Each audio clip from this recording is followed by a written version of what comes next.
Buenísimos, buenísimas mañanas. Me encanta estar aquí. Hoy es un día de triunfo, de éxito, de felicidad. Me encanta estar aquí. Mi Cristo interior, salud y bendice a tu Cristo interior. Tú que vas a conectarte hoy, mañana, cualquier día. Y también el de aquellos que queriendo conectarse. No. Hoy es miércoles 9 de abril, algo pasó hace unos 60 años, 9 de abril. Dios mío querido, estaba yo en el colegio de San José en Medellín y llegó uno de los profesores, hermano cristiano, con una cara de terror. Váyanse para casa, váyanse para casa, váyanse para casa, váyanse para casa. No, corran, corran, corran. Dios mío querido, ¿qué fue aquello? Y salimos a la calle y la gente corría y ya había humo en un edificio cercano que tenía un periódico que se llamaba El Correo. ¡Ay! Sí, para la casa con el maletín. ¡Ay, me madre la caja! Aquí iba la tinta y ¡ay! ¡Ay! Ya les conté. Después no me digan que no les conté. Inclusive yo el 9 de abril ni había nacido. Pero hace tanto tiempo. Programa número 728. Me encanta. Que el espíritu de sabiduría descienda sobre nosotros todos y nos ilumine a mí para decir lo que debo decir a ustedes. Para entenderlo. Estamos en el libro del licenciado Enrique Corbera, que es un país de la biodescodificación en su entrega número 30.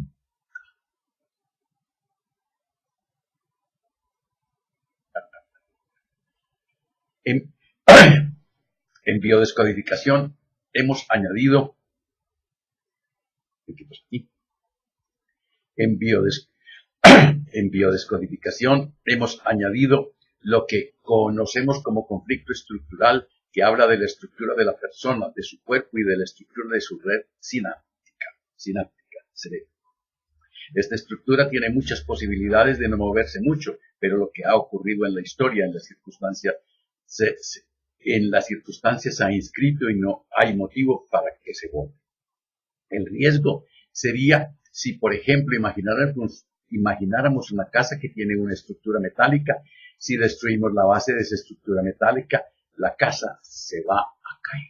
Sin embargo, si era negra, la podemos pintar de azul, de verde. Claro, el hombre es capaz de cambiar, construir, reestructurar su mente.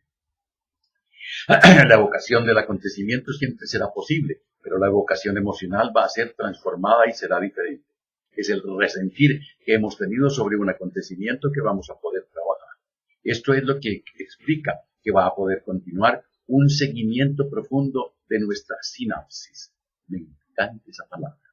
Es nuestra historia, nuestro tiempo que se ha grabado ahí, nuestro vivido del tiempo. Pero nosotros tendremos un impacto a nivel emocional y cuando un acontecimiento ha sido difícil, se trata de olvidarlo. Y hay gente como yo capaz de olvidar. Recuerden que olvidar no es que se borra de la mente, no, es simplemente que no se recuerda, o por lo menos con la frecuencia que nos causa mal. Ay, qué frase. No se trata de olvidar a la persona que ha muerto, solo se trata de que sea más llevadero en el plano emocional. Si se murió, ¿qué podemos hacer? Seguir amándola, pero no. Cada quien. El cerebro y la plasticidad. Hay cerebros de plástico, pues claro. El cerebro es flexible, aprende y se modela. Se moldea. También es rígido, almacena, registra y tiene memoria, todo a la vez. Por lo tanto, el cerebro se proyecta hacia el exterior y oye lo que hemos aprendido a oír, vemos lo que hemos aprendido a ver, creencias, comprensión y demás. El cerebro tiene una plasticidad neuronal sin fin. Experimentos con astronautas así lo demuestran. La capacidad de adaptación del cerebro a nuevos ambientes es sencillamente extraordinaria. Y si no, fíjense cuando uno se casa. Adaptarse. El cerebro solamente conoce el lenguaje simbólico y no la realidad. Las neuronas son una parte muy importante del cerebro. los que tenemos pues así abundantes, claro. Ellas solamente saben pensar, pero hay una parte muy importante que hace que éstas piensen. La glía, que forma el 90% de la masa cerebral. Glía, sin H. No tiene. En fin. Las neuronas tienen formas diferentes según su localización. La glía. Recuerden que la glía es el 90% de la masa cerebral. La glía, las neuronas no pueden alimentarse ni sujetarse por sí solas. La glía, del griego cola, como el espermatozoide que tiene una cola, se llama flagelo. ¿Sabían? Da soporte y protección a las neuronas. Por cada neurona hay 9 células gliales. ¡Wow! El conjunto de células gliales se llama neuroglia. Neuroglia. Sí. Hay varios tipos de glia. Entonces, neuroglia, claro, eso le falta una tilde. Neuroglia, con tilde como M con A, ma. M con A tilde, ma tilde. Eso. La glia. Hay varios tipos de glía, algunas funciones de la neuroglia. Estructura de soporte del encéfalo, dan la resistencia, separan y aíslan grupos neuronales entre sí, retiran neurotransmisores liberados en sinapsis, guían a las neuronas durante el desarrollo del cerebro. Algunas participan de la nutrición de la neurona, participan en proceso de reparación del sistema nervioso, la neuroanatomía. Taponan y mantienen la concentración de potasio en el líquido extracelular, forman parte de la barrera hematoencefálica, la cual está formada por ellas y el endotelio de los capilares encefálicos y constituye una barrera que selecciona el paso de sustancias por la sangre. Tipos de células gliales. Microgliales móviles están en el mesodermo. También se les llama células satélites que actúan sobre el sistema nervioso periférico como las células Schwann, que tienen una función parecida a la de los oligodendrocitos. Pero cada célula satélite constituye un segmento de la mielina. También son las que regeneran y guían la reparación tras una lesión cerebral. Macrogliales proliferan en un lugar fijo, ectodermo. Astrocitos, son unas estrellas así chiquitas. Astrocitos son las más grandes que ayudan a la cicatrización del cerebro, facilitan la nutrición, cubren la superficie externa de los vasos sanguíneos y también establecen contacto con los cuerpos celulares de las neuronas. Oligodendrocitos, que aíslan la neurona y que producen la mielina. El microgliocito, que fagocita, come. Cuando trabajamos mucho mentalmente, las neuronas tienen que estar más irrigadas porque consumen más oxígeno. La frase, no pienses tanto que se te hará la cabeza grande, es una metáfora que tiene su razón de ser, porque cuando trabajamos mucho mentalmente, estamos haciendo más glía. Ciertas áreas del cerebro tienen que llevar más oxígeno, más nutrientes y por lo tanto el cuerpo genera más glía. Las neuronas tienen diferentes formas. Los axones forman haces que a su vez forman los nervios del sistema nervioso periférico. Cuando las personas son muy mentales, acostumbran a tener mucha glía. Un forense que practica autopsias me contó que mucha gente tenía tumores en el cerebro, benignos, con mucha glía. La desventaja es que en aquella zona hay más rigidez y puede formar quistes. Patologías. Las neuronas no tienen patologías, simplemente se mueren. Sí, se mueren. Las patologías las tienen o las expresan las células gliales. Estas se multiplican cuando hay mente neuronal, reparan el vacío creado y muchas veces se confunden con un tumor cerebral. También conforman el edema y aíslan la parte afectada del cerebro o área del relé, o sea, interruptor durante la fase de curación. La glía mediante el tumor cerebral permite la recuperación cerebral, su funcionalidad. Presenta un inconveniente, se vuelve más rígido y en caso de recidiva puede hacer un quiste. A estos tumores cerebrales o edemas se les llama focos de Hammer. La sucesiva acumulación de células gliales permite ver blancos los focos de Hammer.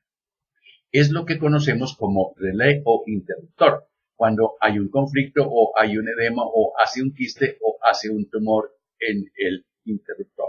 Acostumbra a ser personas muy racionales que buscan soluciones solo mentales, incluidas las personas que hacen derrames cerebrales que también son muy racionales. Siempre están buscando una solución mental, es decir, son racionales. Las migrañas. Estas son las características comunes de las personas con migraña. Con ello no quiero decir que todas presenten todas las características, por lo menos las mismas características.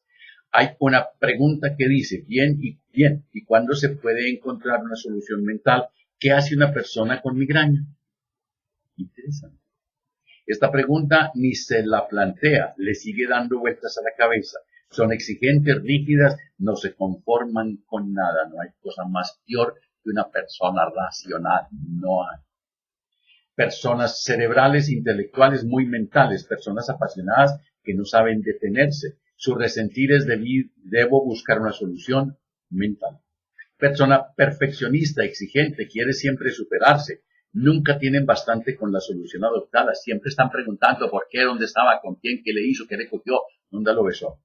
Personas que niegan los problemas, se borran, no se enfrentan a la realidad.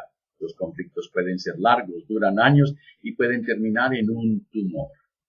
El estrés permanente crea edema, hay migraña, solución y vuelta al problema.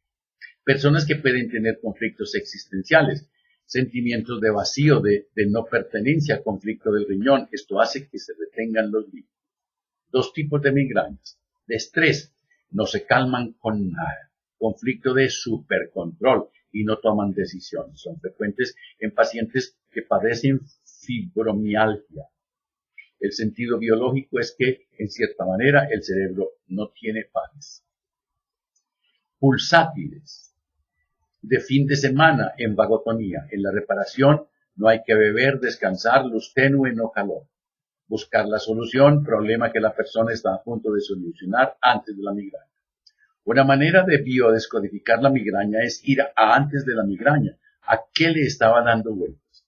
Porque de alguna forma, aquello a lo que le estaba dando vueltas, en cierta manera, ya casi tengo la solución.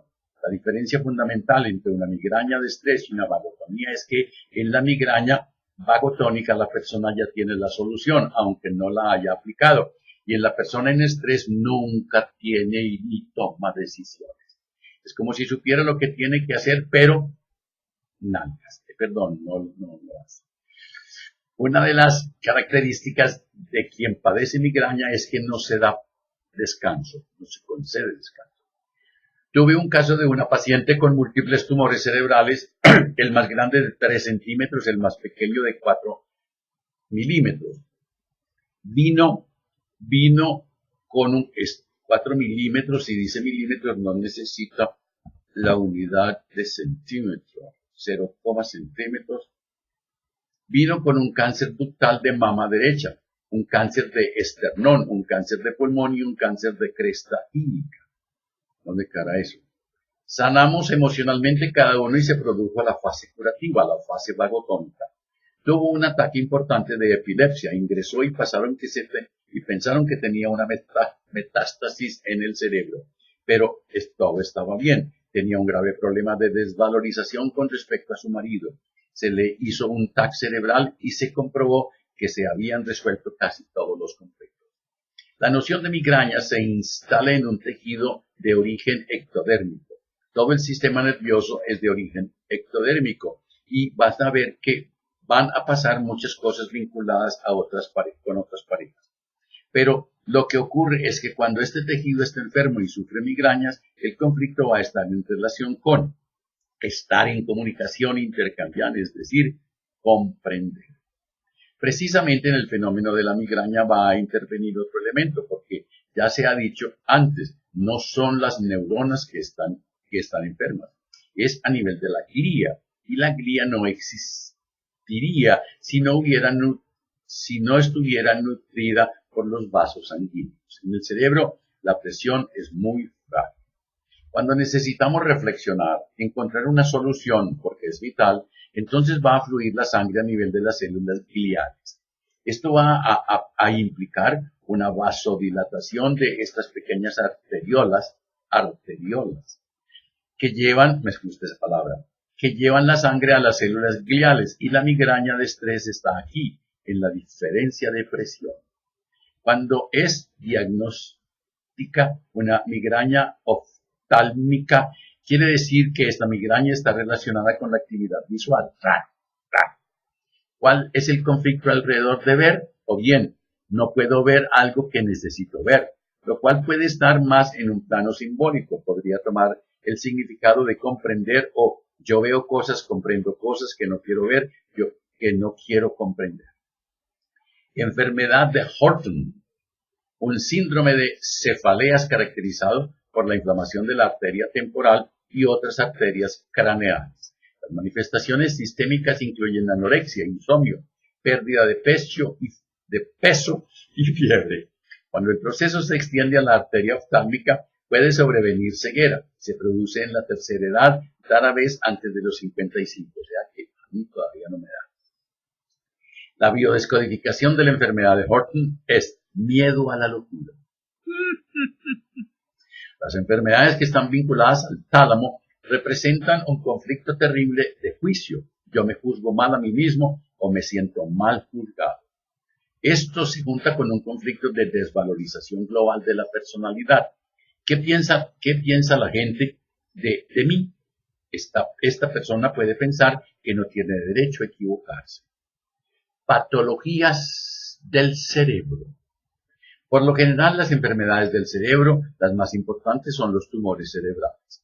Vamos a encontrar en los síntomas siempre un conflicto común. Este conflicto consiste en superarse. Se trata de encontrar la solución en su cabeza, porque no existe otra y hay que hacer más para poder encontrar esta solución en la cabeza. Lo grande que pueda ser la masa conflictiva estará en proporción con el síntoma.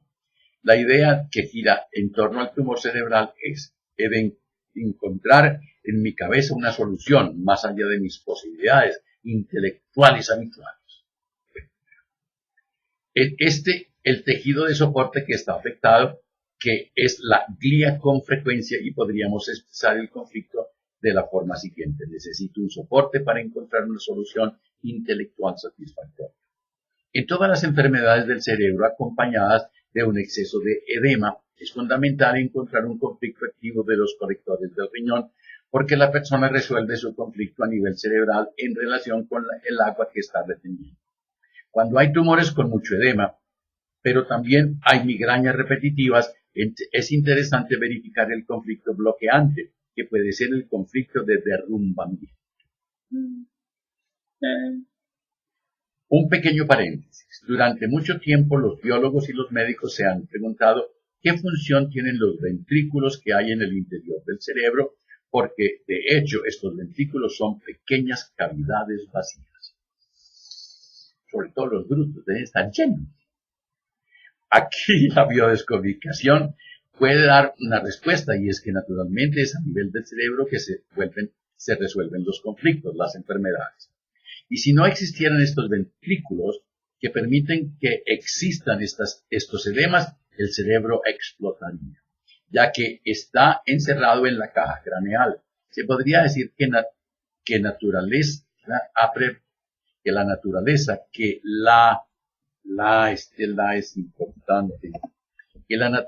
ha previsto la existencia de estos edemas. En todo momento estamos haciendo pequeños edemas. Ustedes no se imaginan el tiempo que yo invierto corrigiendo a este autor. Escribe. O lo tradujeron del catalán, no sé. Sobre los tumores existen los que se llaman gliomas o astrocitomas. Y aquí el conflicto sería ser el más inteligente, el más fuerte, el primero. Por supuesto, inconscientemente, porque cuando de manera consciente nos decimos he de ser el más fuerte, no tenemos el síntoma. Además, en fin. Normalmente estos conflictos suelen venir de una memoria transgeneracional y son inconscientes. Sí que tenemos el conflicto, pero estamos en una lealtad familiar y no lo vemos. No somos conscientes de que tenemos que ser los mejores. Otros tumores son los oligodendrocitomas. Como yo no tomo ya. Citomas. Los oligodendrocitos alimentan las células de Schwann, que son las que producen la mielina.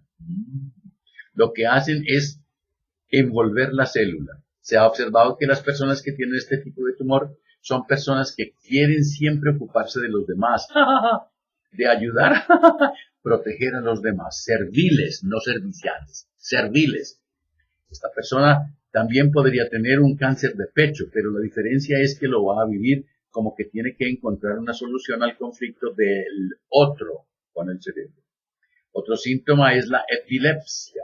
En la epilepsia hay dos sutilezas alrededor del conflicto. Hay un conflicto de separación y un conflicto de miedo, muy importante. Estos dos conflictos van a provocar un bloqueo, es decir, va a haber un conflicto de un lado y un conflicto de otro, y en lugar de provocar un bloqueo que va a generar una enfermedad mental, va a haber un bloqueo de los dos hemisferios y se va a generar una epilepsia.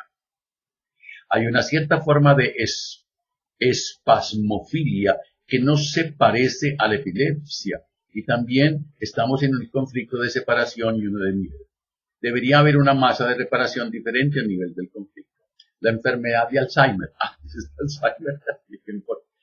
Parece ser que las personas que padecen esta enfermedad han vivido toda su existencia con un enorme conflicto de separación.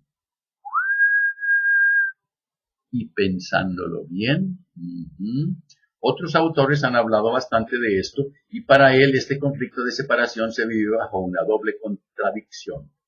En esta enfermedad estoy satisfecho porque estoy en contacto con esta persona, porque la enfermedad exige acompañamiento constante y al mismo tiempo estoy en mi burbuja.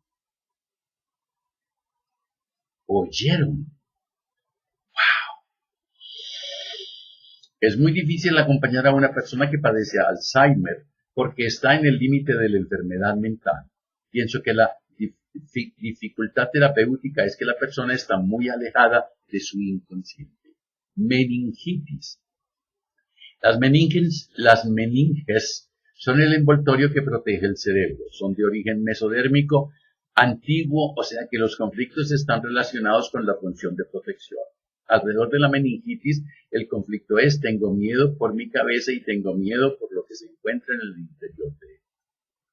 Esto es igual en cierta medida, tanto a nivel real como a nivel simbólico. Por ejemplo, podemos tener miedo a la locura, también podemos tener miedo por la persona que representa la cabeza. Por ejemplo, el padre representa tradicionalmente la cabeza de la familia. Sí, y bien ganado. Para el cerebro, tener miedo por la cabeza del jefe de la familia o por la propia cabeza es igual. Acordaros de los conflictos por identificación. El sentido de la meningitis es: he de proteger mi cabeza. Lo digo sobre todo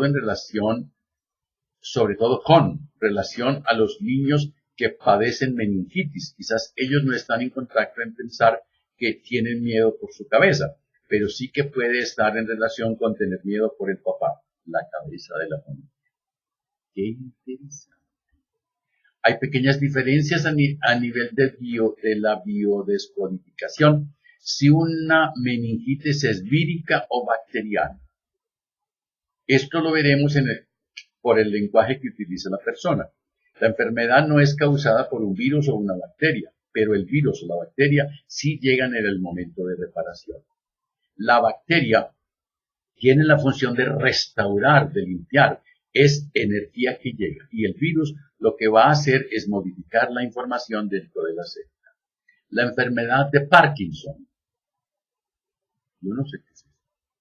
Es un desbloqueo no controlable y ataca muchas veces a personas que necesitan controlarlo todo. A personas que necesitan controlarlo todo. pero que no puede. Interesante, ¿no? Aquí nos encontramos con una doble contradicción motriz. Hay una especie de autocontrol permanente que dice, yo he hecho esto y lo siento, pero no podía hacerlo de otra manera. Y de vez en cuando la persona se encuentra en, he hecho esto y lo siento. Va a hacer esta gesticulación con sacudidas de como, lo siento, esta frase de no puedo hacerlo de otra manera. Como la persona que va a sentir se va a sentir como postrada.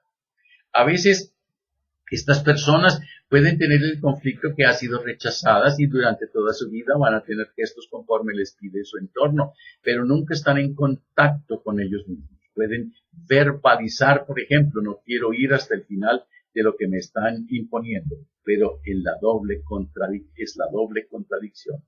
El tartamudeo está en relación con el área de la broca, el mando neuromotriz de las cuerdas vocales. Aquí hay una noción de secreto, no puedo expresar algo secreto, es decir, el niño que tartamudea está muy cerca de su inconsciente y siente confusión con algo muy pesado, también siente que no puede expresarlo. Es posible que haya más presión sobre los niños que sobre las niñas. Las niñas hablan mucho y ya se sabe que dicen mentirillas. Están menos en la dificultad de poder expresarse. La expresión verbal es uno de los atributos de la polaridad femenina. Es por esto que decimos que la polaridad masculina es hipersensible, mucho más que las mujeres. La diferencia es porque no pueden expresar y esto se va a transformar en síntomas a diferencia de la niña. En el tartamudeo hay contextos familiares con una especie de ley del silencio. Y también hay un proceso de doble contradicción. Tengo cosas que decir, pero no puedo decirlas.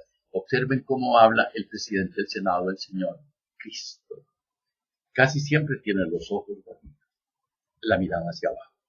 Nos damos cuenta también que en el tartamudeo el niño tiene ganas de hablar muy rápido. Puede significar que hay un conflicto en la familia y hay un problema con el tiempo. Pero si la vida fuera vivida siempre con urgencia, ¿cómo? Si la vida fuera vivida siempre a la carrera.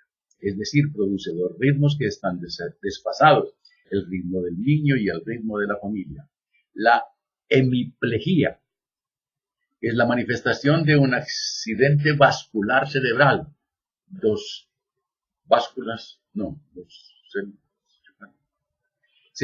Se detiene el movimiento porque hay dos órdenes contrarias que le son dadas al cerebro.